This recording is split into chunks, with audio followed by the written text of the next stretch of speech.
sedikit tentang mengenai masih permasalahan sidang Nikita Mirzani dan Mail ya kan. Kemarin kan sempat sidang ditunda karena bahwasannya keduanya sakit dan dia meminta penangguhan penahanan, katanya ini masih simpang siur. Ada yang mengatakan ditolak, ada yang masih mengatakan dimusyawarakan.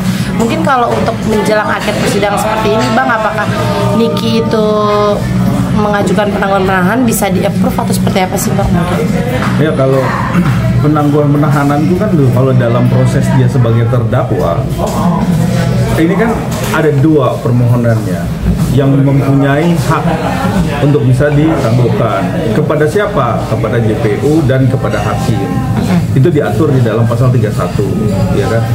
PP Undang-Undang Nomor 27 Tahun 1983. Kenapa di situ? Di situ tertera urutannya. Turunannya itu ada namanya jaminan.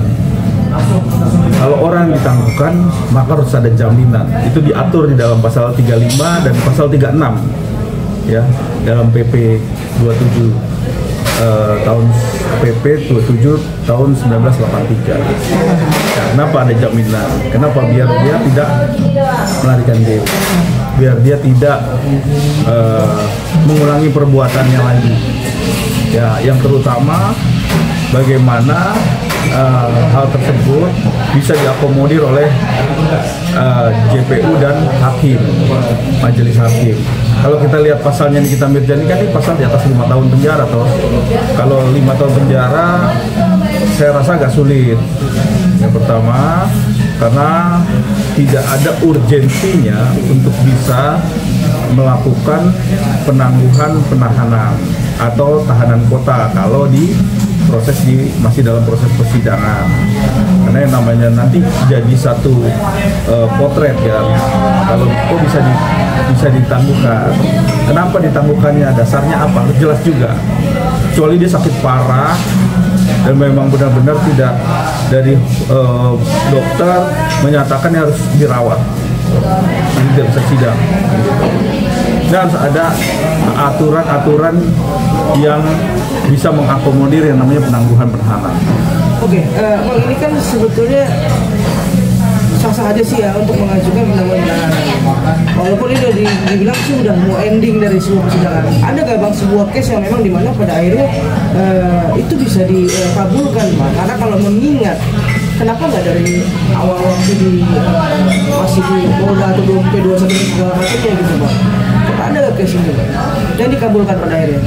Iya, tadi yang namanya urgensi seorang itu bisa di alasan yang terkuat itu karena proses kesehatan itu kuat sekali, karena nggak mungkin dalam posisi sakit dia melakukan sidang dan memang harus ditangguhkan.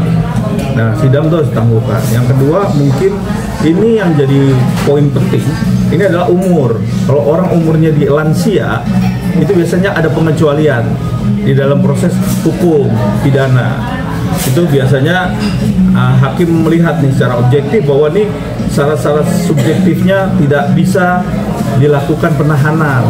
Itu juga daripada dia harus ngurusin orang sakit kan. Tapi kan kalau ini jelas kan sedang melakukan fakta sidang. Fakta sidang kan sedikit lagi nih pembuktian. Udah bukti-bukti sudah cukup, saksi sudah cukup, ahli juga sudah. Nah, tadi tinggal difaktakan.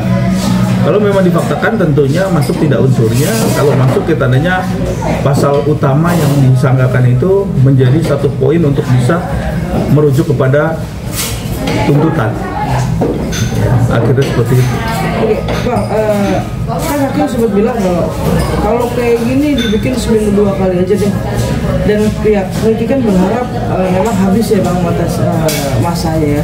Nah, tapi Bang bisa dijelasin nggak, Bang? Kalau ternyata berbeda ya ketika masih di polisian penyidikan itu 120 hari.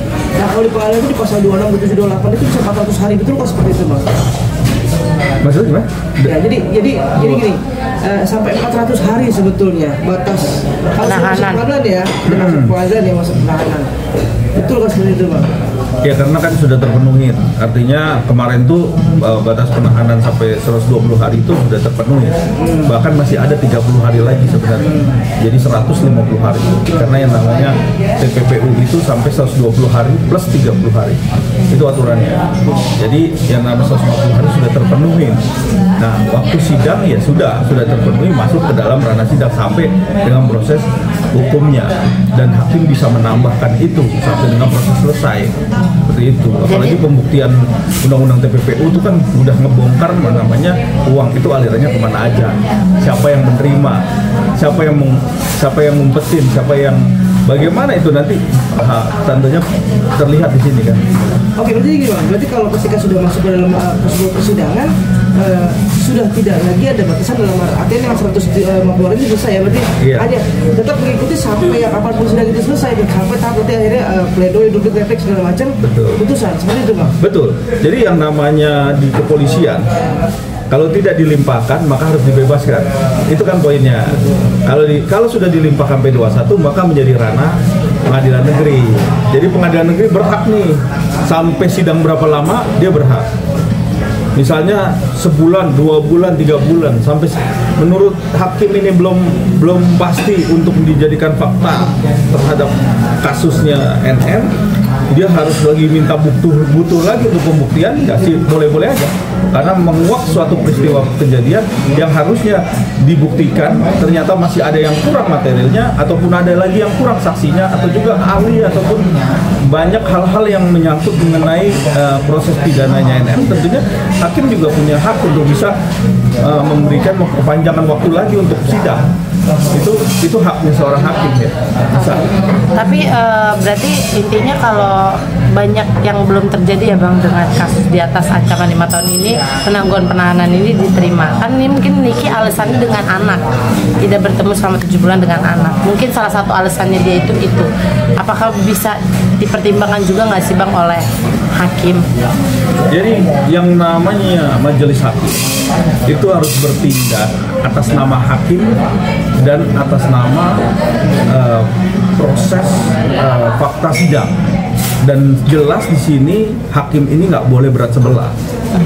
Kalau ternyata proses hukumnya sedang berjalan dan tidak ada hal-hal yang mengkhawatirkan, tentunya proses sidang ini tetap berjalan.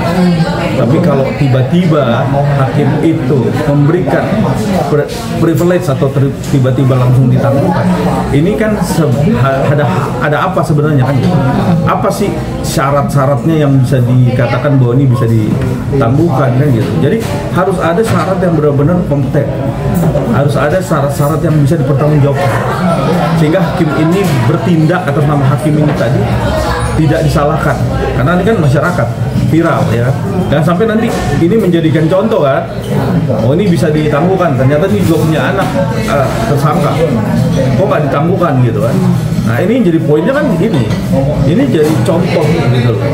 Kalau memang ada syarat-syarat yang kuat, tentunya hakim juga nilai ini perlu ditangguhkan, harus ada gitu, harus ada alasan harus yang jelas, kuat. harus jelas. Jadi nggak bisa ujuk-ujuk langsung ditangguhkan. Apa dasarnya? Kan harus ada dasar. Dia punya jaminan, boleh jamin. Orang ini lagi dalam proses menguak fakta sidang. Kan ada beberapa poin tuh tadi mengenai di pasal 35 dan pasal 36 ya kan. Itu mengenai jaminan. Jaminan itu rangkupnya apa aja? Jaminan itu bukan secara administrasi, secara orang yang menjamin. Itu buat apa dasarnya? Karena agar dalam proses hukum ini fokus, nggak ada kemana-mana, dia tidak mengulangi perbuatannya lagi, tidak menghilangkan barang bukti, tidak membuat satu isu-isu yang membuat kabur hakim kan gitu kan. Ini kan harus fokus kepada proses material hukumnya terhadap sangkaannya, pasalnya kan, pemerhasannya, TPPU-nya. Nah itu masuk nggak gitu kan. Nah dalam proses ini kan hakim juga lagi serius menangani, mendalami, dan nanti akan memfaktakan. Kalau dalam proses ini terus dia tangguhkan tanpa ada sebab apa, kan ini materialnya lagi difokuskan. Ini jadi pointernya kan, gitu. Itu yang jadi kita yang lagi semua pasti akan berpikir seperti itu. Aman.